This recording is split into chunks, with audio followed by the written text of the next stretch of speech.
Hello, hello, hello. Welcome. I am so delighted today to be joined by Alon-Green. Alon-Green is a peace activist in Israel. He's the national coordinator of Standing Together, which brings together Israeli Jews and Palestinian citizens of Israel who are striving for peace. And to say the least, they are in a very challenging position right now, given the horrors of the last few weeks. So it's we're particularly grateful, I have to say, Alon-Lee, to have your very, very courageous voice. And I mean, courageous in the most sincere possible way. I just want to start, actually, in terms of, for those of us like yourselves, campaigning but outside of Israel for a peaceful and just settlement, which ends a horror which goes back many decades. What things maybe that you think it's important to say, including what happened on the 7th of October? I think it's important to remember that it showed in the clearest way possible that we are all victims of this reality, that what happened on the 7th of October was just horrific event to many families in Israel, families that some of them actually worked for peace for so many years, some of them working against the occupation, being a very clear voice against it. And since then, we're in this state of a trauma, a state of collective shock. And it's been so difficult for so many of us to try and navigate the complexities and the moment after the 7th of October. Talking as a peace activist and as a citizen in Israel that is working against the occupation and to bring Jews and Palestinian citizens of Israel to cooperate and to struggle for equality. The space to do that has narrowed down dramatically since the 7th of October. A lot of people that are not bad people, normal people that have voted for the left even in the last decade, have been shattered by what Hamas did. And a lot of people have lost hope. And it's a very sad moment in our society. Can I ask what sort of pressures you're currently under as peace activists, whether from, I guess, the states, but also from a public opinion which has shifted markedly in a very particular direction? What are the sorts of pressures you're under? So it starts with the legitimacy of our message right now. There are a lot of people that thinks that it's even not legitimate to talk about peace at the moment, to talk about the Palestinian innocent lives that are being lost at the moment by the Israeli bombings. It's not very easy to say that also in Gaza there are innocent children that are dying at the moment, and you can get really attacked. Not that I feel a victim. I am part of my society.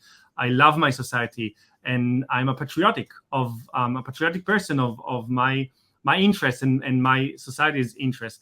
But at the moment, there are extremists in our society that are doing everything that they can to try and portray the entire Palestinian Arab citizen of Israel as traitors, as the enemy from within, as people that are siding with Hamas, and that they are trying to create a new violent front.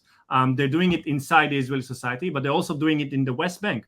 We need to remember that in the West Bank, Hamas does not rule, but systematically, the extreme right-wing organizations and the settlers are going from one Palestinian village to the other, armed with rifles, and they are trying to provoke violence. And 10 Palestinians lost their lives, were murdered by those extremists since the 7th of October. And that's next to what the army is doing in the Palestinian villages and towns in the West Bank. And I think in total, 100 Palestinians died in the West Bank and not in Gaza. And when we see these attempts to create more violence, which we don't need at the moment, we need to understand that some of this violence is also directed against the opposition voices right now in Israel. And it also comes from the establishment, from the government, from the parliament members, from the police. We see a lot of people from the Palestinian minority in Israel that would, follow a page on Instagram news from Palestine, for example, and that will get summoned to an investigation by the police, or being fired from their workplaces, or being kicked out of the universities. We started a hotline in Standing Together, in our movement, to support citizens in Israel that are being chased politically because of who they are or what they think.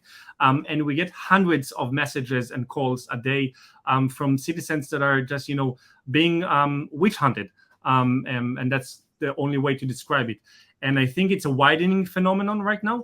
And next to that phenomenon, we also see a lot of violence and brutal responses to things that are humane message at the moment. And I want to say that I understand the anger. I understand even the feelings of revenge. It's a natural response. But if we will act by our feelings of revenge, or just by our feelings right now, it will not be a work plan. It will be just, something that will create more problems and more violence and more death, and we don't need it right now. I mean, here in Western Europe, it's difficult enough to say, obviously, to talk and acknowledge, it's important to acknowledge the horrors committed on 7th of October by Hamas. It's difficult even here to say we have to look at a broader context, that this didn't begin on the 7th of October. You have to have context going back decades, and that's not justification. It's a precondition for understanding the situation we're in and how to have a lasting peace. But that must be almost impossible at the moment to have that conversation in Israel. Yes, it's a very challenging conversation to have, but we are growing. A lot more people are joining this message. I think that the right wing in Israel is doing fantastic work, showing how it is just discriminating or actually not discriminating, and saying that all the Arabs must die, all the Arabs are terrorists, and all the children in Gaza will grow up to be terrorists. We see this message quite strongly from the right wing, and I think it does push a lot of people to join just the humane camp in the Israeli society, our camp. And I think it is challenging to have this discussion, but it's also mandatory to have this discussion right now, because it's a real discussion not only about humanity and morals, it's a question and a discussion about strategy. Will this war bring us security as Israelis? Will it achieve a quiet life for us? Will it achieve the end of all wars? Or is it the 17th time in the last decade and a half that we're going to a war that our leaders promise us that this will be the last war, but it's not, and it does not achieve us any security? I question even whether it will be possible to defeat Hamas, or whether it will actually strengthen Hamas, as Israel does for the last decade. It is an open policy by our government to prefer and to threaten Hamas than to actually work with the Palestinian Authority and President Abbas. And just to say something about the international discussion, I do think we need to acknowledge the fact that there is a society in Israel. As any other society, we have our conflicts. We have conflicts with our government. We have interests. We have fears. We have hopes, and we are not, all targets, legitimate targets that are, I've seen a lot of people saying you're all settler colonialists, which means that you are, entitled to die. Is that what they mean? And I think we need to really address the toxicity of how terrible this message is towards people, towards women, towards children. We are not all targets, and it is not legitimate to target innocent people. And what Hamas did is not a fight for freedom. It's a massacre. And indeed, I mean, parallels often are made with apartheid South Africa, and what should not be forgotten about how apartheid ended was an emphasis on a so-called rainbow nation, where all citizens, black, white, or Jewish for that matter, in South Africa, people from Indian backgrounds, that they would be equal. And whatever happens, I know the idea of, whether it be a two-state solution or even, a secular one-state solution, all of these seem very distant. But the point, whatever people think about how a just peaceful settlement can be achieved, it has to be based, as you wrote very eloquently on Twitter, in the end, millions of Jews and millions of Palestinians will stay here and live here on this land, and they have for centuries and centuries. Despite the dreams of the extremists, no one is going anywhere. And if we understand that and who isn't is just delusional, then the only way to survive is together in Israeli-Palestinian peace. This is the future. It's the only choice we have that includes life. That's what you said very eloquently.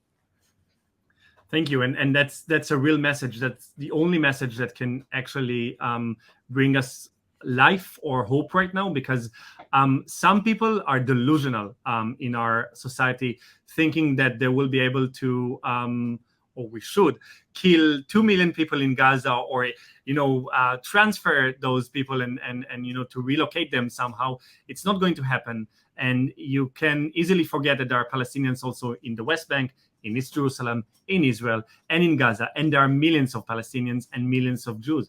And if we will not be able to find a solution of ending the bloodshed, first of all, and it's before having an academic discussion whether a one secular state or two states is possible. I personally support a socialist federation of the Middle East. I think that's the best idea of all those. But the first mission is to end the bloodshed and to understand how to come to terms of political will in both of our society. But I'm an Israeli Jewish person, and I need to create this political will within my society to end the occupation, to end the idea that we can control millions of people and to expect that there will not be violence. No, it's a situation that creates violence. And if we will not change this reality, we will continue to suffer, death and destruction and, a continuous cycle of blood. Just a couple of final things. I mean, you mentioned what's happening in the West Bank at the moment, which is, I have to say, largely been ignored, but huge numbers of Palestinian civilians have been killed by either Israeli settlers or by Israeli forces, as well as being driven from their homes, and talk of, leaflets saying they're going to be driven to Jordan unless they flee, that kind of thing. What's your fears as well? Because Palestinian citizens of Israel make up about a fifth of Israeli society. What's your fears there in terms of their plight? So the most, the strongest feeling you can feel right now from the Palestinian citizens in Israel, which are 20% of our society, is fear. They are fearing to write something on Facebook or Instagram because they can lose their job.